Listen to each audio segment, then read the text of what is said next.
ചേട്ടാ ഒരു കാര്യം ഞാൻ ചോദിച്ചോട്ടെ, ചേച്ചിയുടെ കല്യാണം കഴിക്കാൻ പോകുന്ന സമയത്ത് ചേട്ടാ ഫിലിമിലുണ്ടോ? കോസ്റ്റ്യൂം ചെയ്യുന്നുണ്ട്. ഉണ്ട്. ആലോചിച്ച് വന്നപ്പോ ചേച്ചി എന്ത് തോന്നിയ അത് പറയോ? വേണ്ടെന്ന് പറഞ്ഞു. ആദ്യമേ വേണ്ടെന്ന് പറഞ്ഞോ?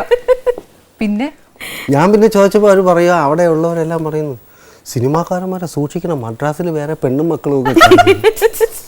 ഞാൻ പറഞ്ഞ ഏത് പൊട്ടൻ പറഞ്ഞ എന്നോ ഒന്ന് കണ്ണുകൊടുന്ന് നോക്കിക്കൂടെ. ചേട്ടൻ പിന്നെ ചേച്ചിയോട് പറഞ്ഞോ? എന്റെ അടുത്ത് പിന്നീട് പറഞ്ഞപ്പോ ഞാൻ പറയുക സംസാരിക്കാൻ ഇപ്പോഴെ പോലെ അല്ലേ, സംസാരിക്കലൊന്നുമില്ല. പിന്നെ എങ്ങനെ ശരിയായ? ചേച്ചി ആരോടാ പറഞ്ഞ? അമ്മാവന്മാരോട് പറഞ്ഞു? അമ്മയോട് പറഞ്ഞു വേണ്ടാന്ന്. പിന്നെ എങ്ങനെ ശരിയായി? അച്ഛനാ പറഞ്ഞു? അച്ഛൻ തീരുമാനിച്ചു.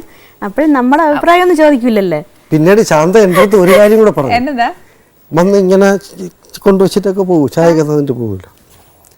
അപ്പോൾ അന്ന് അച്ഛനൊക്കെ ഉള്ളോട്ട് നമ്മൾ നൂന്ന് പോലും നോക്കൂലാതെ. നൂന്ന് നോക്കിയിരുന്നെങ്കിൽ വേണ്ടെന്ന് പറയുമായിരുന്നല്ലോ. ചേട്ടാ ഒരു കാര്യം ചെയ്യട്ടെ, ഈ സിനിമയിലേക്ക് എങ്ങനെയാ ചേട്ടൻ വന്നേ? മീൻ ആക്ടറായിട്ട് എങ്ങനെയാ വന്നേ? ഇപ്പൊ നമ്മള് ശരിക്കും കോസ്റ്റ്യൂം ഡിസൈനർ ആയിട്ടാ വന്നേ. കൊണ്ട് വന്നതാ. കോസ്റ്റ്യൂം ഡിസൈൻ ആയിട്ട് വന്നേയല്ല. അതെ, പക്ഷെ കോസ്റ്റ്യൂം തയ്യല് ഒരു പഴുത് അവിടെ ഉണ്ടതുകൊണ്ട് ഒരു വഴി ഇട്ട് നോക്കിയതാ. ഓക്കെ. അപ്പൊ ചേട്ടനോട് ആരാ ആദ്യമായിട്ട് അഭിനയിക്കുന്നോന്ന് ചോദിക്കുന്നോ അതോ ചേട്ടനായിട്ട് പറഞ്ഞതാണോ?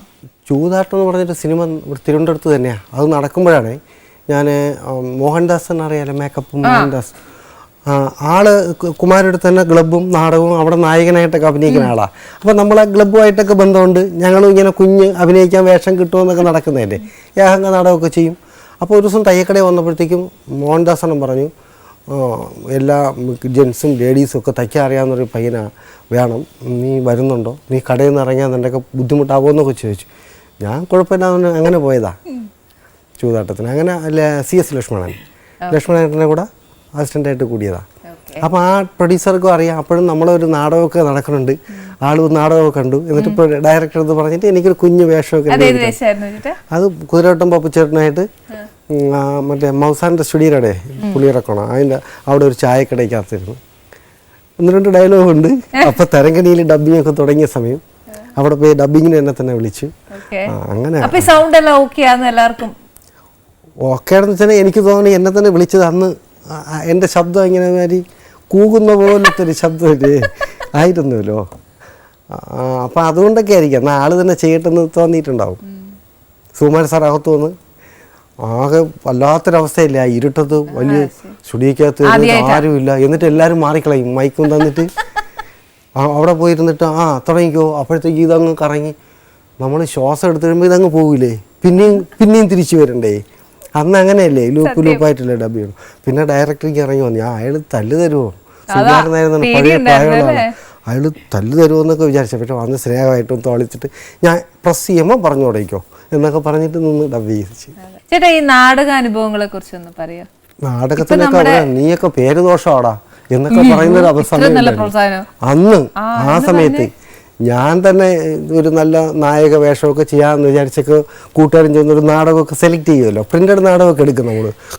എവിടെയെങ്കിലും ഉത്സവമാവുന്നു അപ്പോൾ നമുക്ക് അവിടെ സ്റ്റേജും മൈക്കും കർട്ടനും കിട്ടും. ബാക്കി നമുക്ക് ഷെയർ ചെയ്ത് നടിക്കുള്ള കാശും എല്ലാവരും കൂടെ നമ്മൾ ഷെയർ ചെയ്യണം. അപ്പോൾ ഒരു നടി അല്ലെങ്കിൽ ഒറ്റ സെറ്റ് എന്നൊക്കെ പറഞ്ഞ് അല്ലെങ്കിൽ ബ്ലൂ കർട്ടന് കളിക്കാമെന്നൊക്കെ പറഞ്ഞിട്ട് നാടകം സെലക്ട് ചെയ്യുമ്പോൾ അതിൽ നല്ലൊരു ക്യാരക്ടർ മനസ്സിൽ കണ്ടിട്ടായിരിക്കും നമ്മൾ നാടകം എടുത്ത് കുറേ നാടകങ്ങൾ വായിക്കണം. അങ്ങനെയൊക്കെയാണ് വായന തുടങ്ങിയത്. കുറേ നാടകങ്ങൾ വായിക്കാൻ. പക്ഷേ ഇതെല്ലാം തീരുമാനിച്ച് വന്ന് ആരെങ്കിലും ഡയറക്ടർ തീരുമാനിക്കുമ്പോൾ അതിൽ വേലക്കാരനോ അല്ലെങ്കിൽ വാച്ചറോ ആവും നമുക്ക് കിട്ടണം. അങ്ങനെ ആയിപ്പോ. അങ്ങനെയുള്ള ക്യാരക്ടർ ചെയ്താണ് ശരിക്കും കോമഡി. കോമഡി ആയതെന്നല്ല, നമ്മൾ അതിനുവേണ്ടി പാടുപെടണ്ടായിരുന്നു. കോമഡി ആക്ടർ ആവാൻ വേണ്ടിയിട്ടല്ല, ആദ്യമേ അത് കാറ്റഗറൈസ് ചെയ്തു. അങ്ങനെ പോവായിരുന്നു. പിന്നെ കുറേ മത്സര നാടകത്തിനൊക്കെ പോകും. മത്സര നാടകത്തിനൊക്കെ പോയാൽ പ്രൈസൊക്കെ കിട്ടും. കോമഡിയൊക്കെ മിക്കവാറും എനിക്ക് തന്നെ ഒരുപാട് പ്രൈസ് കിട്ടുമായിരുന്നു. അവതരണത്തിന് നല്ല കുഴപ്പമില്ലാതെ നാടകങ്ങളൊക്കെ കളിക്കും.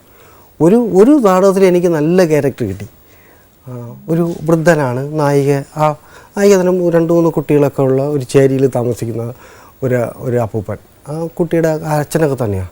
അത് നല്ല ക്ലൈമാക്സിലൊക്കെ വരും. അത് ശരിക്കും ഇവിടെ പോയി നമുക്ക് അവതരണത്തിനൊക്കെ നാടകം, അന്ന് അമച്ചർ നാടകത്തിന് അവതരണത്തിനൊക്കെ അവാർഡ് കിട്ടിയിട്ടുള്ള നാടകമാണ്. അത് നമ്മൾ ഈ പാലോട് സൈഡിൽ അവിടെ ഒരിടത്ത് കളിക്കുമ്പോഴത്തേക്കും പിന്നെ അത് കളിച്ചിട്ടേ ഇല്ല. ക്ലൈമാക്സിലെത്തി ആൾക്കാർ അപ്പോഴും ഒന്നും. അപ്പം എനിക്ക് ഷട്ടൂര്യ എല്ലാവരും കരയും, അത്രയ്ക്ക് എൻ്റെ എല്ലാം കഴിഞ്ഞ് കാണാമല്ലോ. വശനായൊരു വൃദ്ധനാ. ക്ലൈമാക്സ് ആയപ്പോൾ എല്ലാവരും കടന്ന് ചിരി, അവിടെ നിന്ന് ഇവിടുന്ന് ചിരിക്കുന്നു. എന്നിട്ട് നമ്മളെ കൂട്ടുകാരൊക്കെ തന്നെ ലൈറ്റ് അടിക്കുന്നതും കർട്ടൻ പിടിക്കുന്നതൊക്കെ ഇവന്മാരെന്തെങ്കിലും ചെയ്യണ്ടേ. ആ നായിക വന്നു, അച്ഛാ. ലാസ്റ്റ് അവൾ വന്നിട്ട് ഇങ്ങനെ പിടിച്ച് കരഞ്ഞ് കരഞ്ഞ് കരഞ്ഞ് കരഞ്ഞ് അങ്ങ് ഇരിക്കുന്നിടത്ത് ഞാൻ ഇങ്ങനെ നിൽക്കുമ്പോഴാണ് നാടകം തീരണത്. ഈ പെണ്ണ് എൻ്റെ മുണ്ടും കൂടെ അഴിച്ചുകൊണ്ട് അങ്ങ് പോയി.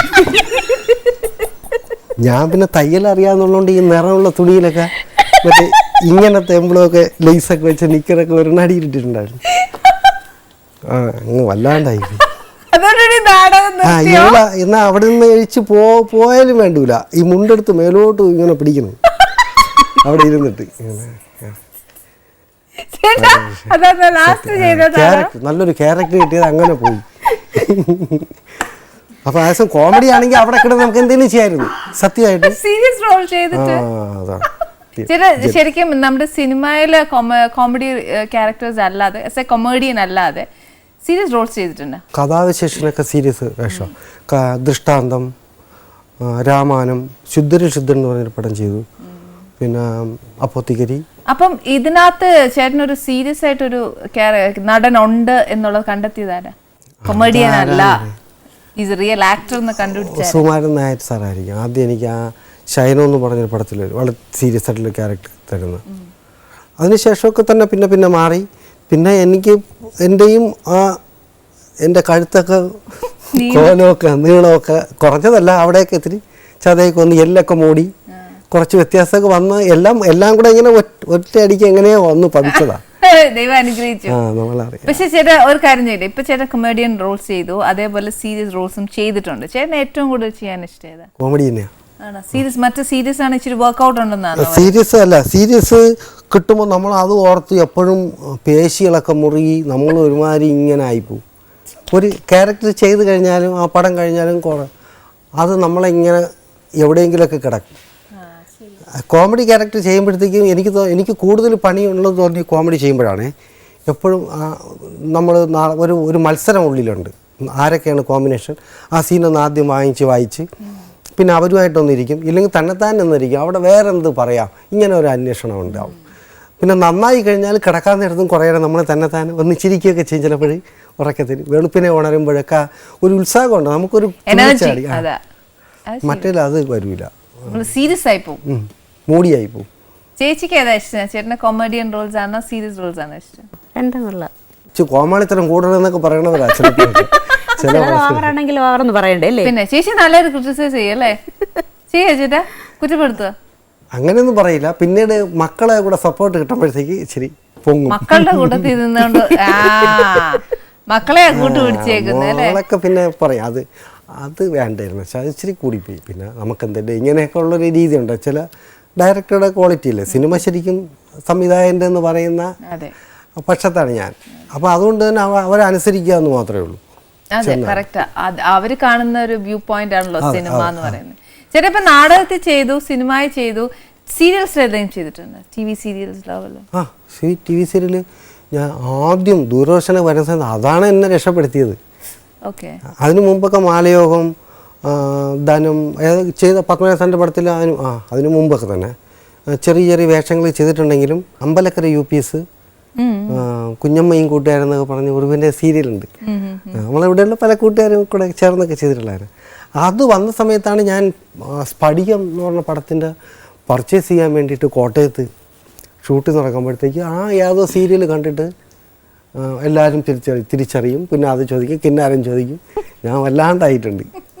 അങ്ങനെ ആ സീരിയലാണ് തിരിച്ചറിഞ്ഞത്. അതിനുശേഷമാണ് പിന്നെ മാലയോഗം ചെയ്യുന്നത്. മാലയോഗത്തിൽ നമ്മുടെ അസിസ്റ്റൻറ്റ് ഡയറക്ടറായിരുന്നു നമ്മൾ രാജീവ് ആ സീരിയൽ ഡയറക്റ്റ് ചെയ്തതാണ്. പിന്നെ ഉണ്ണിച്ചേട്ടൻ്റെ തന്നെ എന്തോ പറയും ഒരു കഥനഗോപാലൻ എന്ന് പറഞ്ഞൊരു കഥാപാത്രമൊക്കെ ഉണ്ട്. ഉത്സവമേളം ഉർവശി സ്ക്രിപ്റ്റ് എഴുതിയ അതിലാണ് എൻ്റെ ഒരു പോസ്റ്ററൊക്കെ വരുന്നത്. പക്ഷെ ആദ്യമായിട്ട് നമ്മുടെ പോസ്റ്റർ വരുമ്പോഴത്തേന് ചേട്ടൻ ഉണ്ടായ ഒരു ഞാൻ ബ്രോഡ്വേയിൽ ഒരു ദിവസം എന്തൊക്കെ വാങ്ങി പറക്കി ബാഗൊക്കെ ആയിട്ട് അങ്ങനെ നിന്നുപോയി.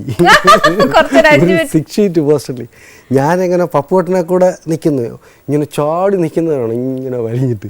ഞാൻ അങ്ങനെയായി കുറേ നേരം നിന്നു. എന്നിട്ട് അവിടെ നോക്കി ആരും കാണുന്നില്ല എന്നാ.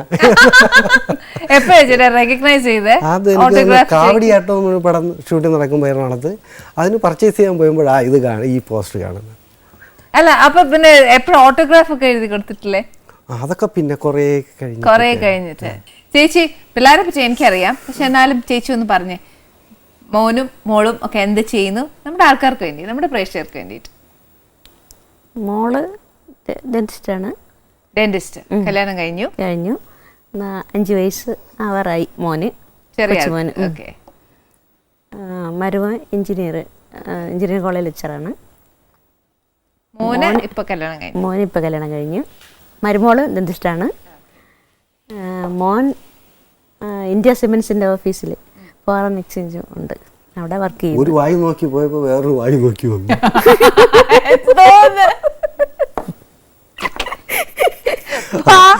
വായി നോക്കി എന്ന് പറഞ്ഞപ്പോഴാണ് ചേട്ടൻ പറഞ്ഞില്ല, എല്ലാം വായി നോക്കി പറഞ്ഞപ്പോഴാണ് വീട് മൊത്തം ഡെന്റിസ്റ്റുകളാണ്. കൊടുത്താ കൊല്ലത്തും കിട്ടും. ചേട്ടാ ഇപ്പൊ പുതിയതായിട്ട് ചെയ്യാൻ പോകുന്ന പ്രോജക്റ്റ് ഏതൊക്കെ? ചെയ്യാൻ പോണ ഇപ്പോഴൊന്നും ആരും വിളിച്ചിട്ടൊന്നും ഇല്ല, എങ്കിലും ചെയ്തത് അടൂർ സാറിന്റെ വർക്കാ കഴിഞ്ഞ് ഇപ്പൊ തീർന്നത്. പിന്നെ അല്ല സീരിയസ് റോളാ. പാതി എന്ന് പറഞ്ഞിട്ട് ഒരു പടത്തിലൊരു ഒത്തിരി വ്യത്യാസത്തിലല്ലേ ചേട്ടന്റെ ക്യാരക്ടറും അതിന്റെ മേക്ക് ഓവേഴ്സും എല്ലാം, അതിന്റെ ഒന്ന് ഡീറ്റെയിൽ പറയാ വെച്ചിട്ടാ? അതൊരു തെയ്യം കലാകാരനാണ്, ഒരു തെയ്യം വർണ്ണാർ സമുദായത്തിൽപ്പെട്ട, ഇങ്ങനെ ഈ മുടിയൊക്കെ വെക്കാൻ അത് കെട്ടാൻ പറ്റുന്നതാണ്, തെയ്യമാവാൻ യോഗ്യത ഉള്ളവനാണ്. പക്ഷെ അവന് കുറച്ച് മുഴയും കാര്യങ്ങളൊക്കെ ഉള്ള കാരണം അവനതിന് പറ്റുന്നില്ല. അപ്പോൾ എങ്കിലും അറിയപ്പെടുന്നൊരു മോത്തെഴുത്തുകാരനാണ്. അപ്പോൾ കൂടെയുള്ളവർക്ക് ചെയ്യുമെങ്കിലും അവർ കളിക്കുന്നതിലൊക്കെ പിന്നെ ആദ്യം ചെറിയ അസൂയൊക്കെ ഉണ്ട്. പിന്നെ ഒപ്പം ഇച്ചിരി വൈദ്യമൊക്കെ അറിയാം. വൈദ്യം ചെയ്യുന്നതൊക്കെ നല്ല വൈദ്യമല്ല, ഒരു ഭ്രൂണഹത്യയൊക്കെയാണ് ചെയ്യുന്നത്. അതിനൊക്കെ സഹായിക്കും. അത് കുറേ കഴിയുമ്പോൾ അതിന് ആദിയുണ്ട്, അവന് അത് വേട്ടയാടുന്നുണ്ട്, അത് നിർത്തണം. പക്ഷേ സമൂഹത്തിൽ ബന്ധങ്ങളും പലതും അതിനെ നിർത്താൻ സമ്മതിക്കുന്നില്ല. അങ്ങനെ ജീവിതത്തിലും ഒക്കെ കാഴ്ചയിലും അല്ലാതെയൊക്കെ ഒരു പാതി പ്രശ്നമുള്ള ഒരുത്തൻ. ആ ആദിയാണ് പാതി. പക്ഷേ നല്ലൊരു ക്യാരക്ടർ അല്ലേ? നല്ല ക്യാരക്ടർ, നന്നായി ചെയ്യാനുണ്ട് അതിനകത്ത്. ഓക്കെ. അപ്പൊ ചേട്ടനി പറഞ്ഞല്ലോ കൊമേഡിയനായിട്ട് മാത്രമല്ല, ശരിക്കും സീരിയസ് റോൾസ് ആയി തുടങ്ങി കുറച്ചൊക്കെ. അങ്ങനെ ഈ ആരൂടെ വെച്ച് എത്രത്തോളം പോകാൻ പറ്റുമെന്ന് അറിയാം. അതല്ല ചേട്ടാ ഇപ്പൊ ചെയ്ത ഇപ്പൊ പറഞ്ഞ ഡിസ്ക്രൈബ് ചെയ്തപ്പോ തന്നെ അപൂർവം ചില ക്യാരക്ടറൊക്കെ ചെയ്യാൻ പറ്റും.